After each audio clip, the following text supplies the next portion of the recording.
Continuamos con la introducción de mi octavo libro, segunda parte.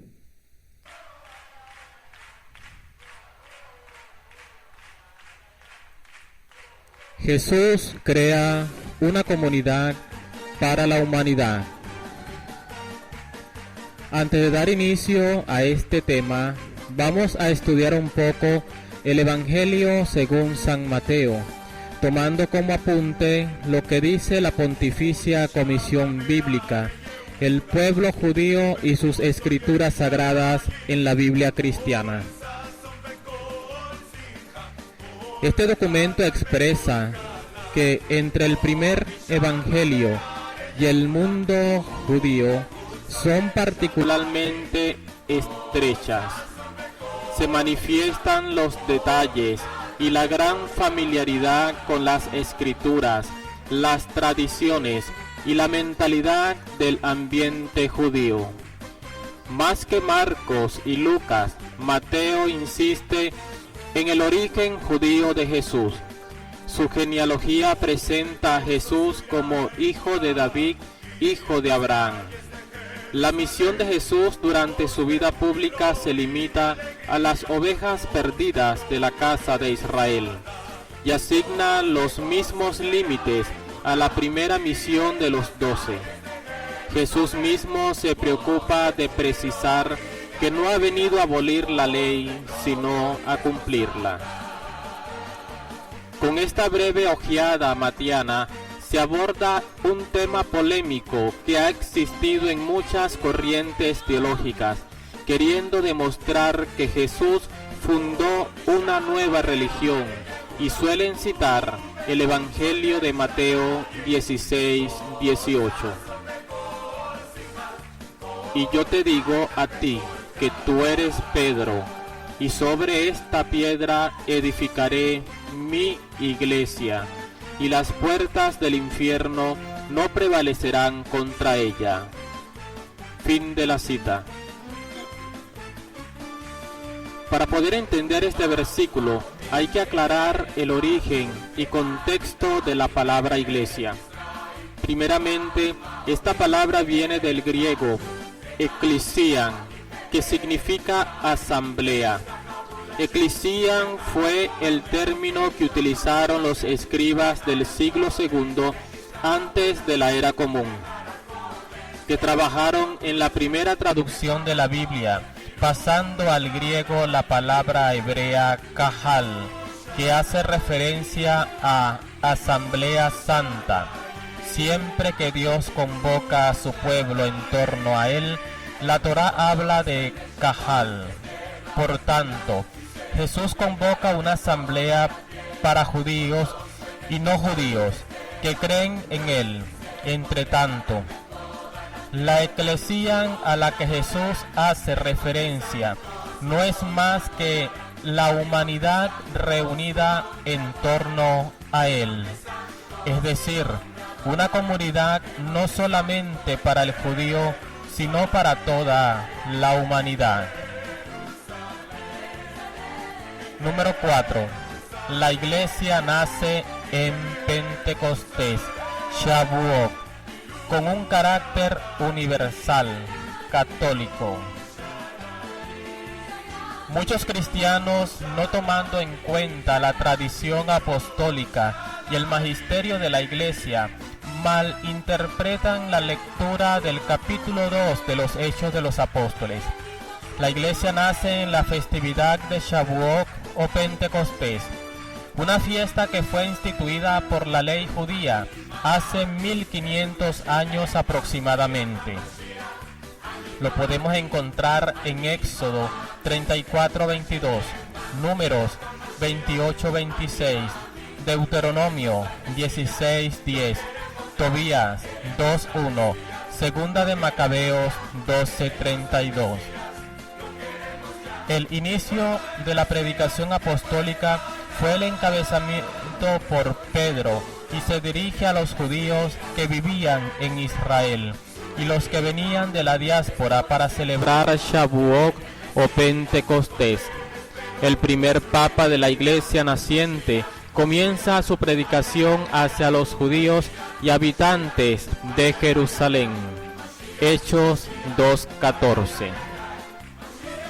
El Catecismo de la Iglesia Católica, numerales 830 y 831, dice lo siguiente: la Iglesia es este sentido fundamental, era católica el día de Pentecostés y lo será siempre hasta el día de la parucía.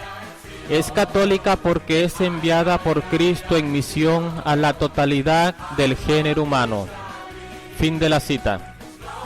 Entre tanto, la universalidad de la Iglesia se da inicio en Pentecostés, como se ha mostrado no solamente para los judíos, sino para toda la humanidad, para que vuelvan al pueblo de Israel.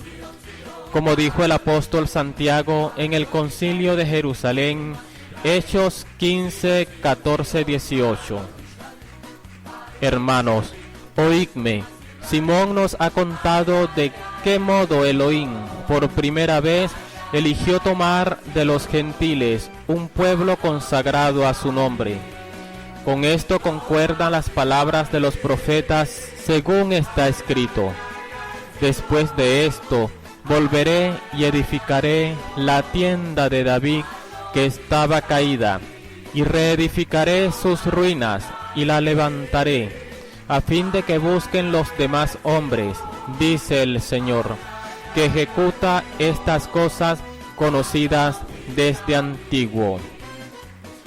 Queda claro que la universalidad que Elohim había planeado desde el Antiguo Testamento con Abraham, nuestro padre en la fe, Isaac y Jacob, llamado luego Israel, había sido fracturado o dividido en dos casas, la casa de Judá y la casa de Efraín. Es decir, la choza de David se había caído y fue restaurada el día de Pentecostés o Shavuot, confirmada por el apóstol Santiago, una de las columnas de la Iglesia, como le llamó San Pablo. En conclusión, en estos antecedentes, lo que ya se venía estudiando y fue fijado en el documento Nostra Aetate, la identidad de la Iglesia en su carácter universal. Por tal motivo, los descendientes de judíos como sefaraditas, askenazís, yemenitas en la Iglesia, humildemente nos llamamos hebreos católicos. Es bueno también notar que el apóstol San Pablo, cuando se dirigió a los gentiles, seguidores del Cristo judío, les dice que por medio de la fe se cuentan entre sus hijos, a causa de su misión a la ceremonia de la purificación judía con agua, es decir, el bautismo, en el nombre de Cristo Jesús. Cuando se cita Gálatas 3:28, es común que solo se hable de la primera parte del texto. No hay judío ni griego, excluyendo del resto del versículo, pero esto no tiene sentido a medida que se sigue leyendo el texto. No hay hombre ni mujer en Cristo Jesús. Siguiendo esta lógica, si la distinción o diferencia está en la vista, se puede concluir que en Cristo los matrimonios del mismo sexo son aceptables. La lógica falla, sin embargo, cuando las mismas personas que se oponen al matrimonio del mismo sexo, en razón de que los hombres siguen siendo hombres y las mujeres siguen siendo mujeres, dejan de ver que no pueden aplicar estándares dobles. En otras palabras, si los hombres y mujeres aún mantienen la diferencia de género, entonces lo hacen los judíos y los griegos, que conservan sus diferencias incluso en Cristo. Por tanto, aquí se llega a decir que Pablo está intentando mostrar algo más en este texto. Él sabe muy bien que todavía existen diferencias entre judíos y gentiles. San Pablo cree que los judíos deben seguir adorando a Elohim de Israel por medio de Jesús como judíos, pero también cree que los creyentes gentiles deben permanecer como están.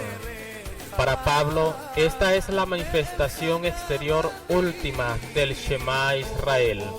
Romanos 3:28, Deuteronomio 6:4. Sin embargo, si tanto judíos como los gentiles adoran al mismo Elohim, en el que San Pablo, el fariseo, cree con todo su corazón, entonces sería revelado como quien realmente es, el Elohim del mundo entero. Cuando San Pablo dice la frase no hay judío, no griego, no tiene que ver no con el cese de la diferencia, sino más bien con el cese de la discriminación. No hay discriminación por motivos de raza, cultura, rango, género, que todos son uno en Cristo judío, es decir, el Cristo judío. Esta es exactamente la razón por la que San Pablo tomó la decisión en el Concilio de Jerusalén. Para San Pablo, la justificación por la fe de los gentiles sin las obras de la Torá no anuló, sino que confirmó que la Torá es verdadera. Romanos 3:31. Que Hashem los bendiga a todos ustedes y les dé ánimo, valentía y mucha salud para seguir adelante.